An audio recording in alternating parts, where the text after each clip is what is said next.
Hello and welcome to my channel. My name is Ibuku Inakwana Dalu Ekabo. By the way, don't forget to subscribe to my channel, hit that notification bell so that you get notified every time I drop a video. Also like and do comment on this video, and as always, share this video with one person, two people, or your community, and let's spread the information that people really do need. This has been a 3-part series. We started with the Company and Allied Matters Act, which is the new legislation in 2020 that regulates businesses. Then we moved on to limited partnerships, and I'm going to be concluding with the limited liability partnerships. A limited partnership is basically a hybrid between partnership and a company limited by shares. And so you have the limited liability of a corporate entity and the juicy benefits of a partnership. It's important to note that 2 or more people can register a limited liability partnership. Now, as opposed to a limited partnership where we saw that there was a 20-member maximum, there is no maximum number of members that a limited partnership can have. This presupposes that there's an unlimited number of partners that you can come together and do business with, as long as your objectives are, the same. Also, it's important that the business of this limited liability partnership intends to make profit and is lawful, so nothing unlawful can be registered. Do you understand? Now, every member is going to subscribe to the incorporation document of the limited liability partnership. The things that you're going to need when you want to register at CAC is going to be a form that CAC, of course, is now going to create, because we did not have a limited partnership prior to this time.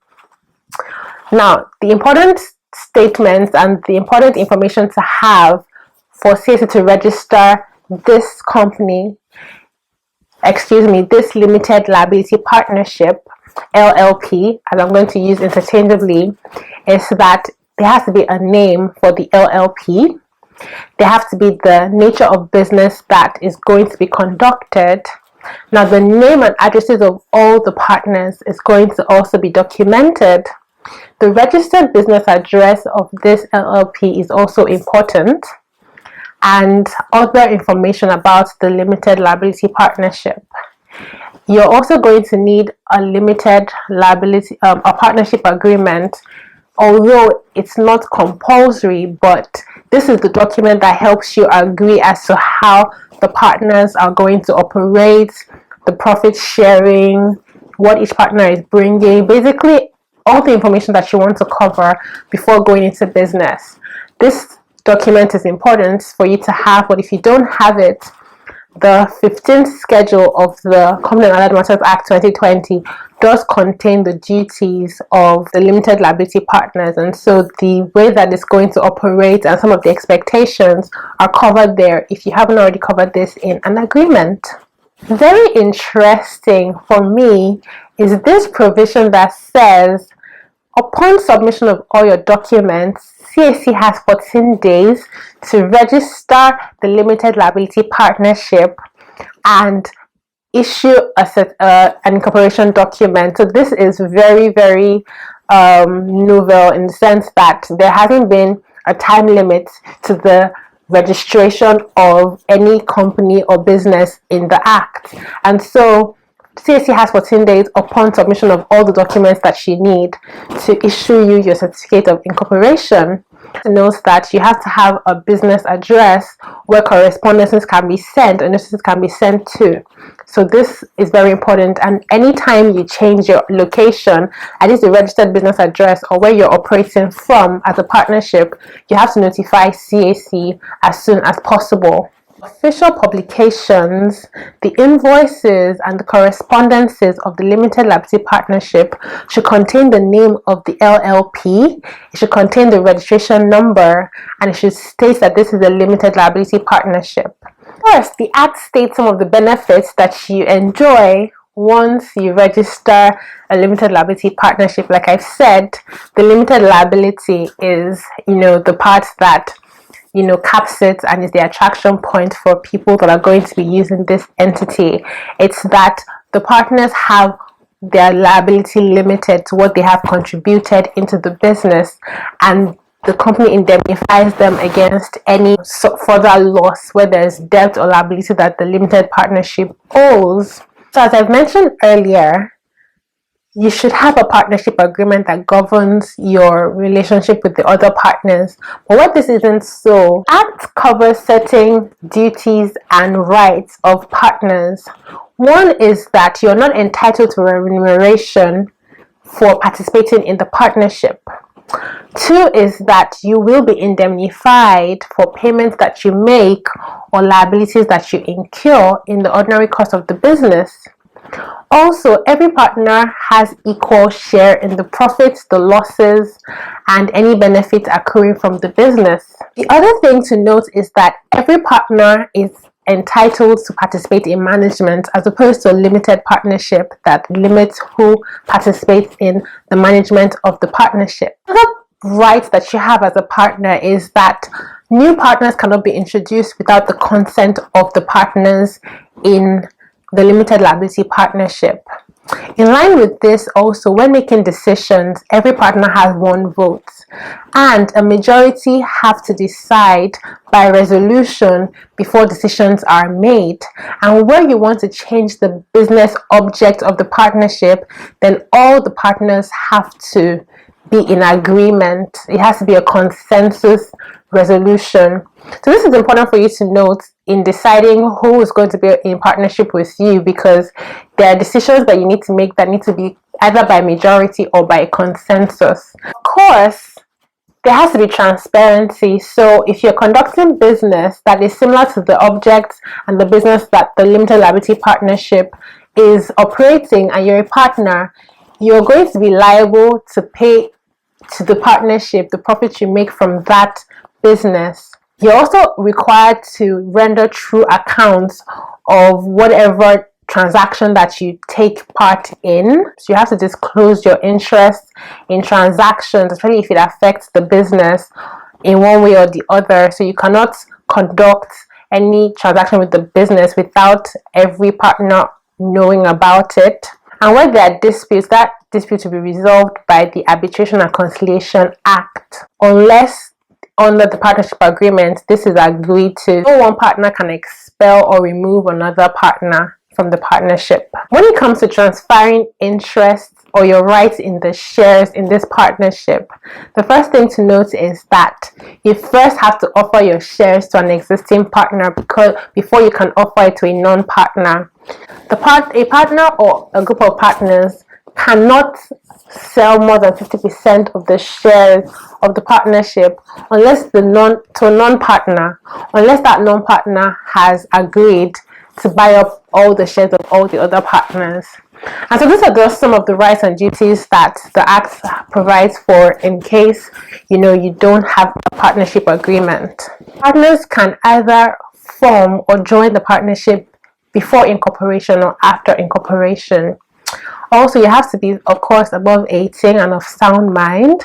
So ways to terminate partnership is that you can give a 30-day notice that you no longer want to be a partner, or a partner dies, or the person becomes of unsound mind, or the person is insolvent. These are things that would terminate the partnership or a person's partnership in the limited liability partnership. It's important to note that upon termination by any of these means, you have to notify the public that you're no longer a partner. Otherwise, you would still be liable if somebody acts based on the fact that they think that you're a partner in that business. Now that the partnership is terminated, note that the partner still has a right to the contribution he or she made into the partnership. So the fact that you're no longer a partner in this entity does not mean that you don't have a right to your contributions that you have put in, or the benefits that accrue based on that. Let's talk about the liability under limited liability partnership. To note is that partners in a limited liability partnership are an agent of the LLP when it comes to the business purposes of that LLP. Okay, so when dealing with third parties, if you enter a contract in the normal course of business of the LLP as a partner, you bind that partnership. Although when you act in a way that is not in the course of business, or the person you're dealing with knows that you're not acting in your capacity, then you are going to be personally liable and LLP will not. When it comes to acting fraudulently, either all the partners are acting fraudulently or one partner acts fraudulently, that partner is going to be held liable, and so will the LLP, unless the partnership can prove that there was no knowledge of the conduct of this. And in the event that there is fraud or fraudulent activities, there will be unlimited liability for that partner that was involved in that fraud, or the limited liability partnership itself would be held liable, not with limited liability but with unlimited liability. So fraud does negate the limited liability of this LLP. So for the partners that are members of this partnership, it's not just money that entitles you to join as a member. You can be, as long as it's something that can be valued, you can be giving managerial skills, you can be giving some technical know-how, it can be money, it can be property. So it's not just cash contributions that are allowed for limited liability partnerships. Also note that audited accounts are going to be filed at CAC, and annual returns are expected to be filed by the limited liability partnership. The rights under this partnership are transferable, although if you give your shares or transfer your shares to another person, that person does not automatically become a partner entitled to management rights. It's just that that person now has rights to get proceeds from profits and benefits and losses that come with the shares that have been transferred.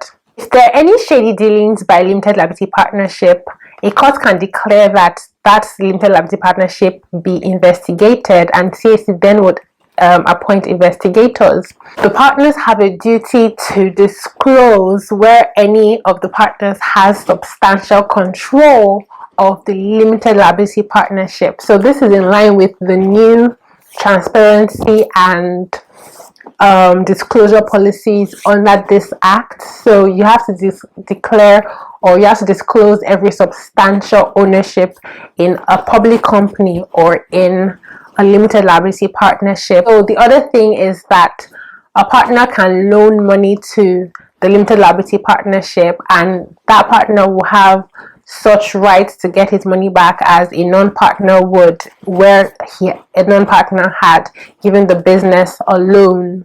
Limited liability partnership can be wound up or dissolved either voluntarily or by court order.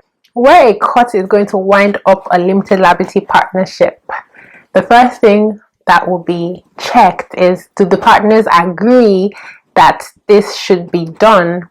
Where there's no agreement, then if there's less than 2 partners for 6 months straight, then the court can order the limited partnership to be wound up. Also, where the limited liability company is conducting acts that are against the interest of Nigeria, then it can be wound up. Or where there's a failure to file a statement of accounts or annual returns for 10 years consecutively, they're going to be wound up. Okay, so you want to ensure that you're able to pay your debts. You want to ensure that you're not doing anything contrary to the interest of Nigeria. You want to ensure that you filed your annual returns or statement of accounts. Make sure you have your eye on the ball. With limited liability partnership, you have duties to meet, rules and regulations to comply with.